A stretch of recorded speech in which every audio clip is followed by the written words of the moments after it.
I hate to bust your bubble, but Indy cars have not run on gasoline since 1964. In the 39th lap, if I remember correctly, there was an accident in turn 4 that created a fireball that consumed the lives of Dave McDonald and Eddie Sachs. To prevent it from happening again, USAC ruled that the 1965 IndyCar season, the cars would be fueled by methanol. Methanol ignites at a lower temperature than gasoline and can be extinguished with water, whereas gasoline needs foam to extinguish. The only problem with methanol is that it burns with a very pale blue flame, which was next to impossible to see on a sunny day. Example, in 1981, Rick Mears pulled into the Penske pit for a routine pit stop, but as the fueler pulled the hose from the car's receiver, methanol leaked onto the cowling and ran from the exhaust manifold to the cockpit. As Rick put the car in gear, he felt on his left hand, looking down, he saw his leather driving gloves start to wilt. He screamed, "Fire, fire, fire." His pit crew dumped buckets of water on him. He survived with second-degree burns on his hands, neck, and face. In 2007, IndyCar complied with EPA and switched from methanol to ethanol. From 2007 through 2011, IndyCar ran on ethanol. During this period, it was discovered that it was 25 to 30% less efficient than methanol.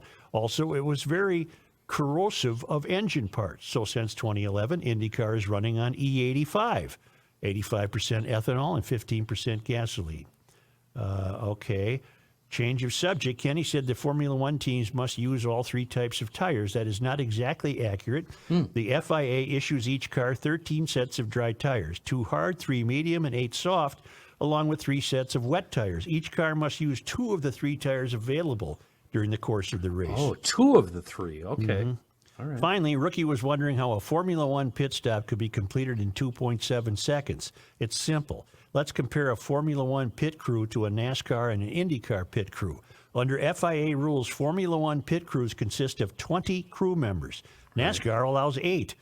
Finally, the IndyCar only allows 6 crew members to cover the wall. Now, meaning get over the wall and get into the pit.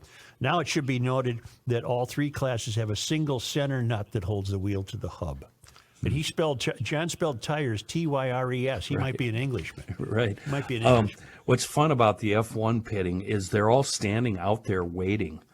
And everything happens simultaneously. Like he said, there's a lot of guys out there, and each guy has only one job. A guy sent me a comparison. He sent me a video of a 1950 Indy 500 pit stop. Yeah. And they're giving the guy a glass of water. Yeah. They're banging at the thing that holds the wire wheels on. And it takes about a half hour, and they give him another glass of water, and off he goes. And he's eating lunch. Then he compared that to a Formula One stop, which we all now know are 2.7 seconds. Wow. Do you remember Ford versus Ferrari when they went down to Daytona? And they were running, it was a 24-hour, wasn't it? Or was it a 12? It doesn't matter. Anyway, they're doing kind of a lackadaisical pit, and the other Ford team hired a bunch of, and I can't remember the team, who it was, but it was a NASCAR guy. They hired a bunch of NASCAR pit crew guys and just kicked their ass in the pit.